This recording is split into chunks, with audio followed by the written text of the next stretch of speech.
Welcome to another edition of House Call. I'm Amy Cooper with my co-host, Dr. Rick Wadge, and the star of our show, Dr. Charles Scott. Hi, Dr. Scott. It's great to be here. Good morning. It's truly a blessing to be here with you guys again. It's always fun to have you in the house. We're going to cover a subject that most people may not realize, but it's reached epidemic proportions in the United States, and that's obesity. Epidemic? It's an epidemic, and it's a major cause of early and preventable death. I would think it would be a cause of death. Mm-hmm. It most certainly is. And here's what's really scary is that 10 years ago they were telling us 61% of adults in America are overweight or obese. 10 years ago. 10 years ago they were saying that. 10 years ago that was over 60 million Americans that fit into this category. But the scary part is the percentage has more than tripled since 1980 among children and teenagers. Wow. That is incredible. And you know, you notice when you go to the stores that the majority of the people are either slightly overweight or very, very heavy. Exactly. So.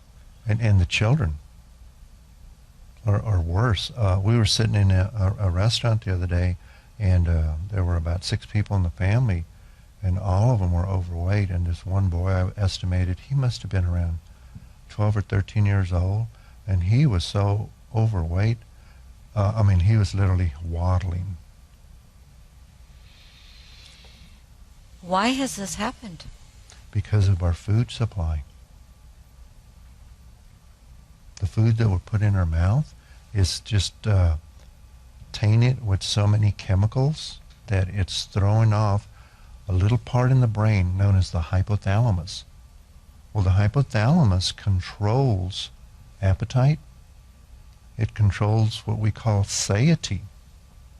So if I'm sitting at the restaurant table and I eat my plate, you know, sometimes I can't even finish the plate, the food that's on the plate, because my stomach, my intestines, and my brain is telling me that's enough. I'm full. I have a satisfied feeling, so I can just push the plate away.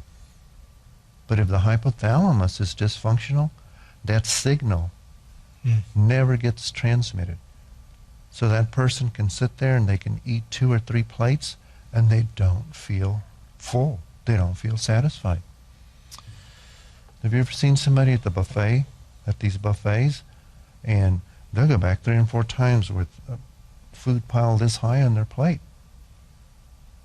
Because of something that's gone wrong Something in their that's brain. gone wrong in their brain. And so they don't feel satisfied. The food, they're still hungry, no matter how much food they put in their mouth. You know, years and years ago, I heard you say that Diet Cokes, the secret ingredient that they put in Diet Cokes, was like the worst joke that was ever played on the American public, because what it contained was something that actually made them crave food. So they were eating so much more, but they actually thought these Diet Cokes were helping them. Does that play into that? It plays so much. That's exactly what we're talking about. And what's really, it's almost comical, but you very rarely see skinny people drinking Diet Pops. Mm-hmm. It's always the overweight, extremely obese people that are, and sometimes they've got a glass that big that they're consuming of Diet Pop. So that would be the first move that they'd want to make if they want to start They need to combating eliminate all of the artificial sweeteners and things like Diet Pops from their diet. And all that sugar that the body is ingesting is not healthy at all. No, not at all. Not at all. But he's not even talking about like pure cane sugar from Hawaii growing in the sun. He's talking about the artificial stuff. Right. Right. And there's some really great natural sweeteners. Stevia and xylitol are probably the only 2 I would recommend. They seem to be pretty safe. And they're very sweet. I've used them. We've used them. Yep. They taste good. They're a great alternative. And when you look at, if you put them into your computer to see, you know, what do they put in your body, it doesn't seem like there's anything harmful at all in those. So this same additive that they're putting in diet drinks. They're actually adding this to food as well, snacks and prepackaged stuff. A lot of the packaged foods do have chemicals, preservatives, artificial foods, coloring, things of that nature.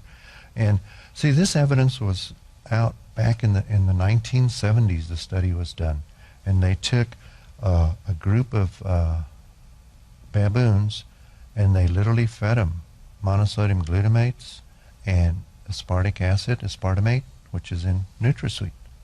And every one of those animals became grossly obese. Really? And overweight.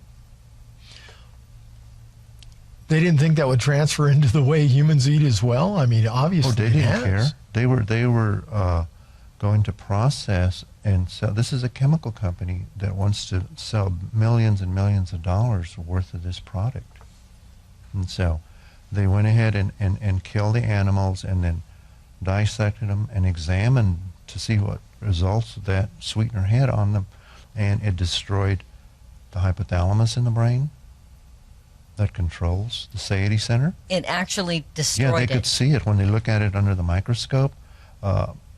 They go in there, it's called histology. They go in there and cut real thin slices of the tissue, thinner than this little paper or about that thick. And then they can make slides and look at it under powerful microscopes, and they can see the damage that's in the specific tissues. So they found that the hypothalamus was destroyed, the adrenal glands were destroyed, in the female apes the ovaries were destroyed, and in the male apes the testicles were destroyed. You're kidding. No. This stuff is extremely dangerous. If you enjoyed this clip, please feel free to check out the full version in the link located in the description panel below. Please be sure to subscribe to our channel. You can also connect with us on Facebook and Twitter. As always, help yourself to the diverse array of teachings located on this YouTube channel or on our website at glc.us.com.